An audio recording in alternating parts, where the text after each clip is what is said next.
Finland নিঃসন্দেহে অনেক সুন্দর কান্ট্রি।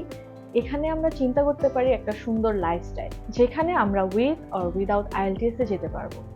ফিনল্যান্ডে আপনি স্পাউস সহ যেতে পারেন। এখানে আপনারা পেয়ে যাবেন আপনাদের পছন্দের সাবজেক্ট আর আপনাদের পছন্দের ইউনিভার্সিটিগুলো, যেখানে আপনি পড়তে পারেন হয়তো আপনার বিবিএ রিলেটেড সাবজেক্ট অথবা আপনার ইঞ্জিনিয়ারিং রিলেটেড সাবজেক্ট। আমি আবারও বলছি, আপনাদের স্বপ্নের কান্ট্রি ফিনল্যান্ডে যদি আপনারা যেতে চান, এখানে অনেক স্টেপ রয়েছে। এই স্টেপগুলোর সম্পর্কে আপনাকে বিস্তারিত জানতে হবে এবং প্রসেসিংও সেই অনুসারে কাজ করতে হবে, আদারওয়াইজ আপনার সাকসেস কিন্তু এভাবে আসবে না। যেমন এখানে রয়েছে আপনার অ্যাপ্লিকেশন প্রসেস এবং অ্যাপ্লিকেশনের ডেডলাইন। সব ইউনিভার্সিটিগুলোতে অ্যাপ্লিকেশন ডেডলাইন কিন্তু সেম হয় না। এই প্রসেসগুলোর সম্পর্কে আপনাকে বিস্তারিত সুন্দরভাবে জানতে হবে। সো অ্যাপ্লিকেশন ডেডলাইনগুলো সম্পর্কে যদি আপনার জানা না থাকে আর বাকি প্রসেসগুলো সম্পর্কে যদি আপনার প্রপার ওয়েতে জানা না থাকে, সেক্ষেত্রে আপনার ভিসা সাকসেস হওয়ার প্রবণতা খুবই কম হবে।